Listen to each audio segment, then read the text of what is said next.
we help our people know? Because some were saying, hey, sounds great, never going to happen. I got a family to feed. I got stresses. I lose my respect. I lose my pension. I lose all of this. This is going to cost you. Let's just say that right up. This type of shift that this kingdom-centric idea, not that you're not doing something biblical. You are, in fact, but it's coming up against I don't even want to say old wineskins. I would say it is a truncated gospel, if you will. It's going to cost you. How do we help people see the cost is worth it? Yeah, and so the two story, like there's three main stories in that book, and they all end up weaving together, right?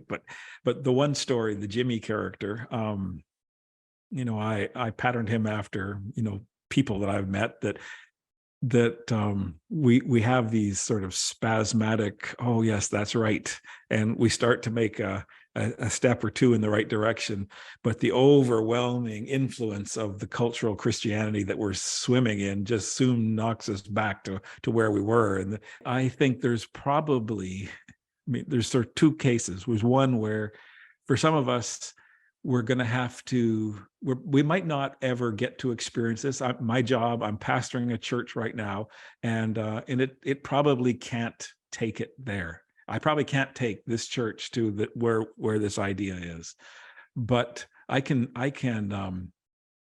celebrate it when I see it. I can fan it and bless it, and not stand in the way, not be the naysayer, not be the one that preaches against. But I'm actually the one who's when I see that person in my pew, I'm behind them and blowing and trying to encourage everything in there.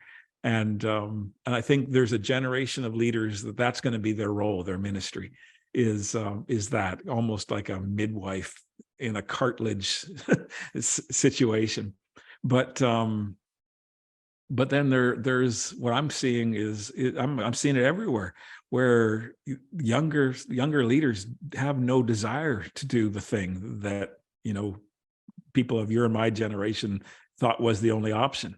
And they don't have any desire at all to do that, and so they're thinking differently, from the get-go.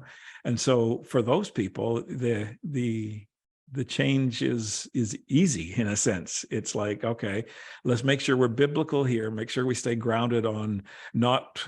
I see it this way. I don't want to get in the weeds so much here, but we often start with ecclesial praxis. Here's our idea of church. Here's how it works. Here's the best, most biblical, best, most wonderful thing. And we go from that to missional engagement. Or no, if we go from that to Christology, and we go, okay, but we start with our ecclesial praxis, we go to Christology, which is kingdom thinking, and from there we go to missional engagement. So we start with our preferred, this is what I think is best for church, and we narrow it down to how the Jesus fits into that church, and then we get an even narrower scope about missional engagement. And I think we get everything backwards, and so we're not effective in missional engagement, because the Jesus that we're selling isn't one that anybody wants, because he's the one that fits so nicely into our machine. I think the way we start is with Christology. We start with the big picture of who Jesus is, his priorities, kingdom thinking all the way through. How does that inform everything? We go from that to missional engagement second, and say, how do we make disciples of Jesus in the context that we're in? And then we go finally from there into biblical community. How do we form community, the community of Christ that is reproducible? And